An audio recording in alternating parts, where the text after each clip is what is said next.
Hey, welcome to Cbfu from the shop at Manifest Comics in Bayonne, New Jersey. I'm Sam. I'm Isaac. And I think I figured out the whole Frey situation. He's here every other week. And then the other weeks, I think he's doing his podcast thing. He's got like 30 podcasts. So he's very popular. He's quite in demand. He's Tiger Driver 91 and what's the other one? That's Cool For You. Oh. So That's Cool For You. But I'm filling in, I guess. I thought it was like amazing tours of the nation's zoos. No, that would be a good show. I would watch that. I would watch that. I would watch that show. Ish would definitely watch that show, mainly for Carissa, mostly less for Frey. So comics. What are you gonna do? This week, you want me? You go first. I go first. You want Okay. to start with the Rebirth ones? Okay, sure. Because Suicide Squad comes out this week, so there's 2 Suicide Squad related books. Yeah. This is Harley Quinn Rebirth by the team of Amanda Connor and Jimmy Palmiotti on writing, and the artist is, I don't know who the artist is. Same artist it was, I think. Was it? Harden? I don't know. Harley Quinn, if you liked Harley Quinn in the past, if you enjoyed this book, then you're gonna like this Harley Quinn. It seemed a lot of it, like the first at least 4 or 5 pages, is like a reintroduction of all the characters they've introduced in the first 30 issues of this series. Which is a little bit of a chore to get through, I'm not going to lie. But you know what, for me, I haven't read the 30 issues of the series, so I had no idea who these characters were. But yeah, it was a lot of introductions to characters that, but it's okay. It's very wordy, as it's always been. There's a couple of laughs. I found myself chuckling a couple times, no like big laughs, but just chuckles. And it's okay. She has apparently a stalker that's their version of Deadpool, which if I was Marvel, I would. Well, Deadpool was a ripoff on Deathstroke, so it's all comes full circle. I guess. But you know, it's okay. It's not great. It's not bad. It's Harley Quinn. Yeah, if you like the last volume, you're gonna like this one. And people do like it. It's not like it's a bad book. Yeah, no, she's maybe she's objectively. I don't know. Subjectively, it's not a bad book. Tony likes it. There are people who like it. She's a very popular character. The only times I ever read it is when we review it in the shop. Yeah.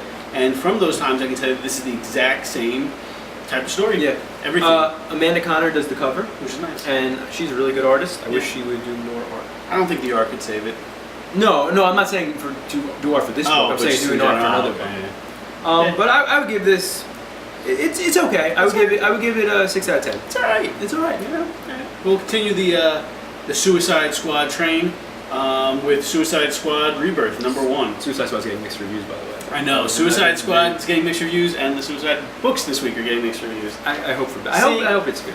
You know what? I'm a fan of Jim Lee, and always have been. And so I thought, for some reason, I thought Jim Lee was doing the first issue, this book. And when I opened the book, and it's not Jim Lee, I was like, oh, that's disappointing. And there's nothing wrong with Philtan, I think it is. There's nothing wrong with his art, but I like Jim Lee better. And it's just a little disappointing. It's a little step down from that. But it does what it needs to do. Again, it's reintroducing the Suicide Squad, which I feel like they've done a lot. And it's reintroducing the Suicide Squad from the movie, so that you can get, link it up. It's and it's not a bad book. It's a lot of it's like just a beginning, you know? No. And it's nothing more than a beginning. And to DC's credit, the last Suicide Squad book they did, I was complaining because it had nothing to do with the movie. It was like these characters from out of left field. And I say, you know what, they should really do a book that looks like the movie. And this does. It does look like the movie.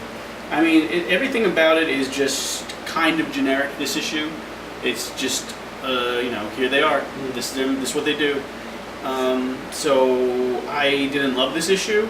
I do like Robbie Williams, the writer. It's Robbie Williams, right? I do like the writer. I think he's done a lot of good work. And I think the series will get better once it's not just an introductory issue.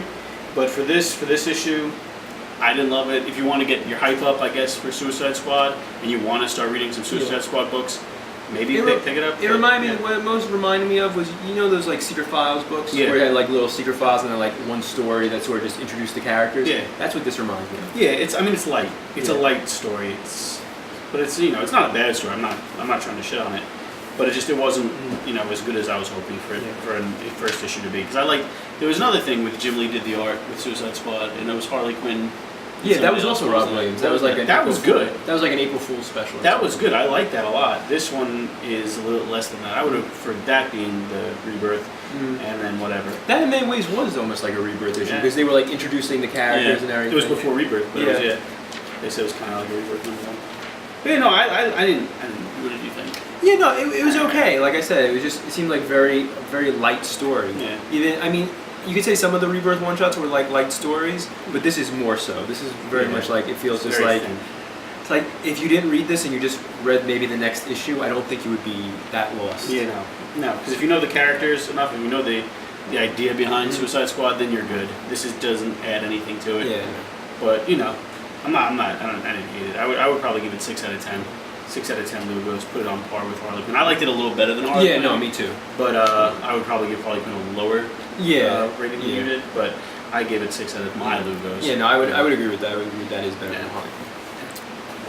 Okay, our next book this is new from Ed Brubaker and Sean Phillips from Image Comics. This is Killer Be Killed. When I'd read like some interviews with Ed Brubaker about this book. And basically he had mentioned, it seemed like from the interviews it was sort of like a mix between Spider-Man and Punisher, like a young kid who becomes like forced to become a vigilante.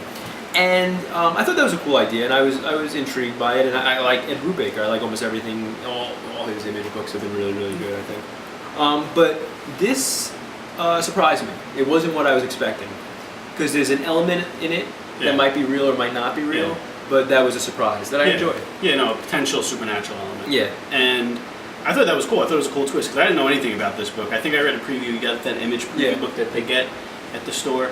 It has like previews for upcoming books, and I read just like whatever first 3 pages, and he's like, I never thought I was gonna, but it doesn't really hint at what the story is really about. It was just the first 3 pages. So I think if you read that and you weren't in care for it, I think you should read the book. I think Brubaker is really good. I think what's his name? Sean Phillips is great. Especially for this kind of story, and it's a really strong #1, I think. Yeah, no, it's a dark book. It's a very dark book, and even for like a murdering vigilante, even for that, it's like a dark book. But I like the whole premise, which you wouldn't. I mean, you wouldn't tell them the premise. Nah, I don't know if this premise is a spoiler or not. I mean, the main premise is this guy who has to kill. Yeah, he's being forced to kill. He's put in the position where he has to kill, or maybe he doesn't. Or maybe we'll see. But I think it's good. I think it's a stronger start than what was the last one? Fade Out. Yeah. Was the last? Well, Fade Out was. I mean, each of these books have been very. Fade Out was good too, but I'm saying this was a stronger. This pulls me in more than Fade Out did.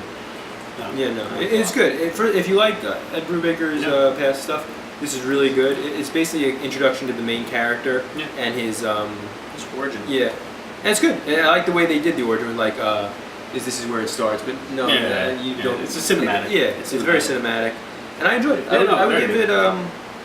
I would give it a 10 Lugos. I enjoyed it a lot. I think it's really good. I would have said the same thing. That was good. Same exact. High recommendation. Last book of the week is Animosity, #1, by Marguerite Bennett and Raphael De La Torre.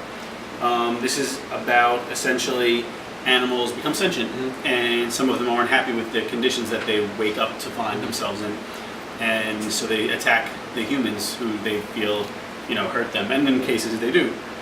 So in case they do deserve it, but some animals are still loyal and nice, and that is the case of the lead dog in the book. It's a really interesting story. It's kind of like it felt like a kind of like a dark, twisted Pixar book, and I read a preview for it. I forget when, a week or 2 ago, and it interested me, and then I was interested to see look at the cover. It looks like just like very cinematic. I'm gonna use that word again, cinematic. Cinematic, that's my word. But it's good. I like the characters that they introduced. I like the premise, and it's a strong #1. Yeah. From Aftershock, which is putting out books more frequently now.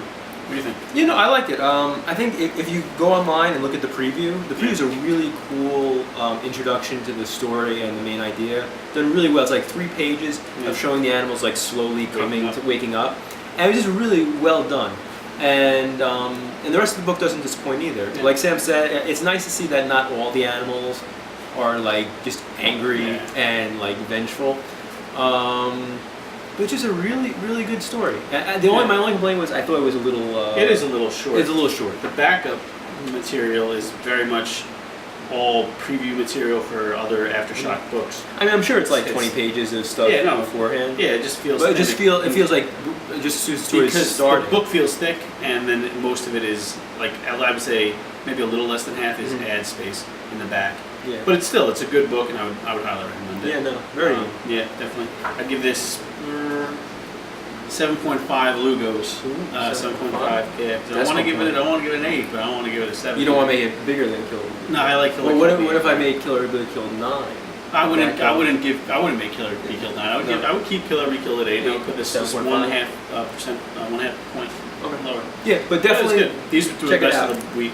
Killer Be Suicide killed. Squad books. Also, check it out if you want to Prepare yourself get for the movie. yourself in the mindset of the movie. There's a bunch of other books I'm looking at right now. Suicide Squad, Civil War books, other Rebirth books. So Doctor Strange comes out. Doctor Strange is a really strong book. So check them all out and have a good time at the comic shop this week. Bye.